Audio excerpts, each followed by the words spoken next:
where do we pick it up? Pick it from, really? Is it from the reactions of the people that you just watched a while ago? Some saying it is time to take it easy, but perhaps maybe let's start with the federal government and the army.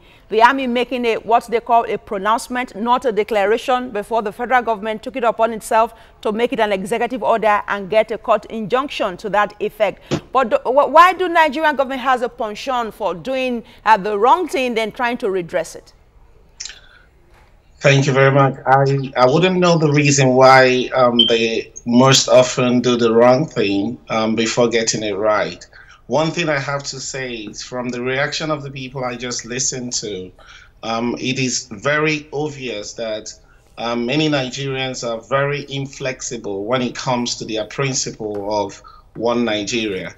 So it's not everybody that is actually rooting for the cessation, which IPOB stands for. Now, what the army had said, they just said it was just a pronouncement. They didn't actually tag IPOB a terrorist organization, but that was taken over by the federal government, who has actually done the right thing now by going through the court process.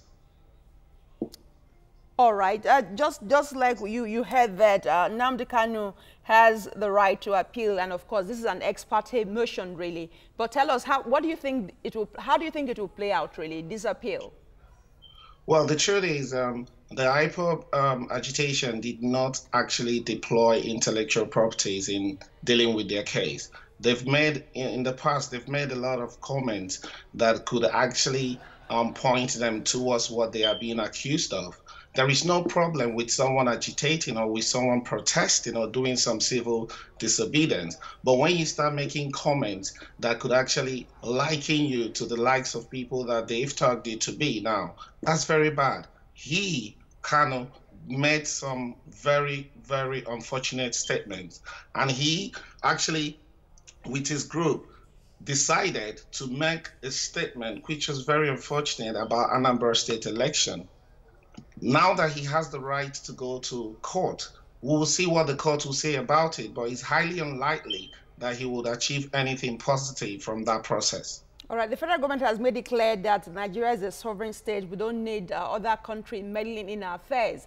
But the U.S. just gave a statement some days back saying that they don't consider IPOB a terrorist organization. Do you think that would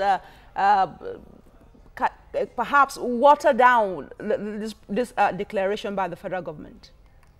The truth is, when the court declares IPOB a terrorist organization, the onus is on the government to communicate this information to their international partners.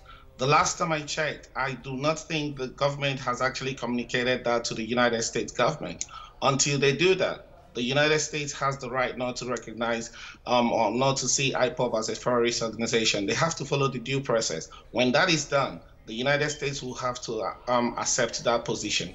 Okay, what they also said, the United States, that they are for a peaceful resolution and that the issue, the agitation for resource control, restructuring as it were, physical, federal restructuring, that it's in order. How do you think that will play out in terms of economic partnership with the United States? It's not gonna have any negative impact on the partnership that Nigeria and United States enjoy. Once the federal government of Nigeria is able to go through the process, once they're able to do that, which is expected of them, in law and in other aspects, then the United States wouldn't have any. This is a sovereign nation. We have rules and regulations. We have laws and constitution. All that the federal government needs to do is to follow that due process. And we wouldn't be here discussing this anymore. Once the due process is followed, the United States will have to conform with it. All right. Many thanks for your time and your thoughts. Santoma Joel, who joins us from London. We appreciate that.